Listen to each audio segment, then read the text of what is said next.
దానికి టీటీడీ ఒప్పుకునింది. ఒప్పుకొని ఇతని దగ్గర ఆస్తులు రాయించుకున్నారు. 14 కోట్ల విలువైన 7 ఆస్తుల్ని తను టీటీడీకి రాయించేశాడు. దాని తర్వాత దీన్ని అఫీషియల్గా చేసుకోవాలి కాబట్టి సెప్టెంబర్ 9న 2023లో లోక్ అదాలత్లకు వెళ్ళి నేను కంప్లైంట్ విరమించుకుంటున్నాను, ఇది దైవభక్తికి సంబంధించింది కాబట్టి దీన్ని ఇంకా పెద్దది చేసుకోదలుచుకోలేదు, అతను కూడా రిగ్రెట్ అవుతున్నాడు, ప్రాయచిత్తంగా నేను ఎప్పుడూ చేయలేదు, ఫస్ట్ టైం చేశాను, ఇలాగ దొరికాను అనేది అంటున్నాడు. కాబట్టి రాశాడు కాబట్టి ఇంక అయిపోయింది, టీటీడీ బోర్డు కూడా ఒప్పుకునిందని చెప్పి కంప్లైంట్ విత్డ్రా చేసుకొని లోక్ అదాలత్తో సెటిల్ చేసుకున్నారు. సమస్య సాల్వ్ అయిపోయింది. అయితే తెలుగుదేశం ప్రభుత్వం వచ్చినాక దీన్ని మళ్ళీ పైకి తీశారు, రీఓపెన్ చేశారు. ఆ టైంలో కూడా పెద్దగా ఏమీ తెలుగుదేశం ప్రభుత్వం కూడా దీని మీద ఎంక్వైరీ కానీ ఏమీ చేయలేదు. అయితే సెప్టెంబర్ 19, 2025లో మాచెర్ల శ్రీనివాస్ అనే ఒక జర్నలిస్టు హైకోర్టులో పిటిషన్ వేశాడు. వీళ్ళు కుమ్మక్కాయ చేసుకున్నారు, దీంట్లో గోల్మాల్ జరిగింది. అప్పుడు ఉన్న బొమ్మన కరుణాకర్ రెడ్డి, తర్వాత వైవి సుబ్బారెడ్డి, తర్వాత ఏవి ధర్మారెడ్డి, వీళ్ళు ఈవోగా ఉన్న ధర్మారెడ్డి, వీళ్ళు కుమ్మక్కైపోయి రవికుమార్తో కుమ్మక్కైపోయి చేయించారు. యాక్చువల్గా అతను 100 కోట్లు సంపాదించాడు. ఇది ఎప్పటి నుంచో 20 ఏళ్ళ నుంచిగా అతను చేస్తున్నాడు, దొంగిలిస్తున్నాడు, సీసీటీవీలను కూడా మ్యానిపులేట్ చేశారు అనేది ఒక కంప్లైంట్ ఇచ్చాడు. దాంతో హైకోర్టు ఏం చేస్తుంది, సిఐడి విచారణకు ఆదేశించింది. సో సిఐడి రంగంలో దిగి సిట్ ఏర్పడింది, సిఐడి రంగంలో దిగింది, విచారిస్తుంది. ఈ క్రమంలో రవికుమార్ని విచారించారు. తర్వాత సతీష్ ఇప్పుడేమో అక్కడ లేడు, గుత్తిలో రైల్వే సిఐగా ఉంటున్నాడు. సో ఇతన్ని కూడా ఒకసారి విచారించి మళ్ళీ రమ్మన్నారు. నవంబర్ 15న అతనికి విచారణ ఉంది. దాంతో నవంబర్ 14న అతను బయలుదేరాడు. గుత్తి నుంచి బయలుదేరి రాయలసీమ ఎక్స్ప్రెస్ అర్ధరాత్రి ఎక్కాడు. 1 అవర్ ట్రావెల్ తర్వాత కోమలి అనే గ్రామం దగ్గర అతని డెడ్ బాడీ తెల్లతో రైల్వే ట్రాక్ దగ్గర దొరికింది.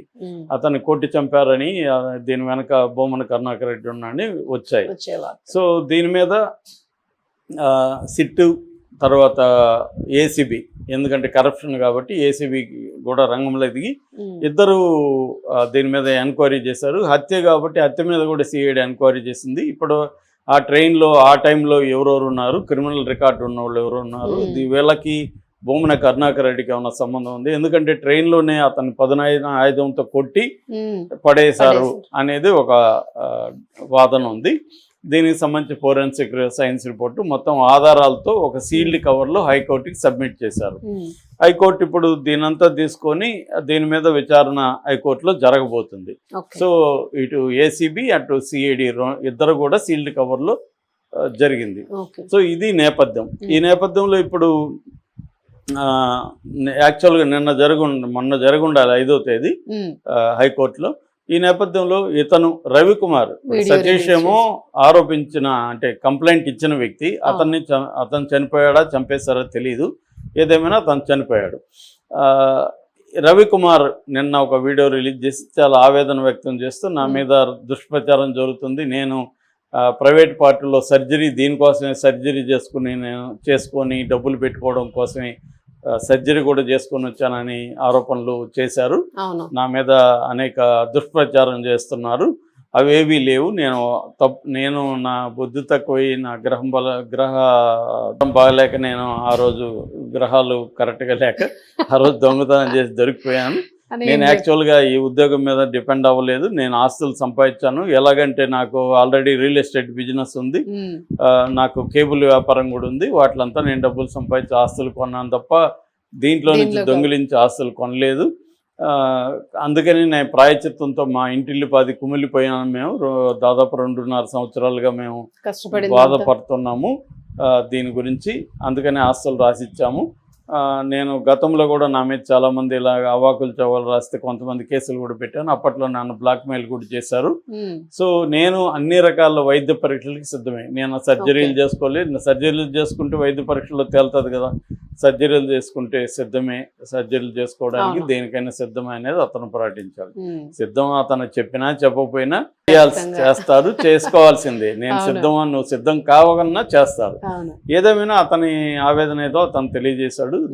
దానివల్ల ఈ కేసుకి వచ్చే ఇప్పుడు ఏమవుతుంది, జనాలు ఏమనుకుంటున్నారంటే ఇతనికి కూడా ఏమన్నా ప్రాణభయం ఉందా, అదైతే అతను చెప్పలేదు వీడియోలో ప్రాణభయం ఉందని, కానీ సతీష్ని చంపినట్టు ఇతను కూడా చంపేస్తారా అన్న ఇది ఉంది. ఎందుకంటే తెలుగుదేశం వాళ్ళు ఏం చెప్తున్నారు, దీని వెనక కరుణాకర్ రెడ్డి ఉన్నాడు, అతనే చంపించాడు సతీష్ కుమార్ అని ఆల్రెడీ ఆయన కూడా విచారించారు. ఇప్పుడు ఇతన్ని కూడా చంపేస్తే కేసే ఉండదు కదా, ఎందుకంటే నిందితుడు ఉన్నాడు, కంప్లైనెంట్ చనిపోయాడు. సో నిందితుడు కూడా చనిపోతే కేసు ఉండదు కదా, వేరే వాళ్ళు ఇన్వాల్వ్ అయి ఉంటే వాళ్ళు బయటికి రారు. సో ఇక్కడ ఏంటంటే వైసీపీ ఏమో ఇది పొలిటికల్ వెండెట్ట, మా మీద కక్ష తీర్చుకోవడానికి ప్రతిదాన్ని అయిపోయిన కేసులు కూడా ఎదోడుతున్నారు. చంద్రబాబు ఏమో తన మీద కోర్టులో ఉన్న కేసులను కూడా ఆయన కొట్టించుకుంటున్నాడు. మాకు వచ్చేసరికి పాత అయిపోయి సెటిల్మెంట్ అది కూడా మేమే ప్రైవేట్గా చేయలేదు, లోక్ అదాలత్లో చేశాము. లోక్ అదాలత్లో చేసిన దాన్ని కూడా మళ్ళీ వీళ్ళు కెలికి చేస్తున్నారు అనేది వాళ్ళు అంటున్నారు. వీళ్ళ వెర్షన్ వేరే ఉంది. సో ఏదేమైనా కోర్టు తేల్చాల్సి ఉంది.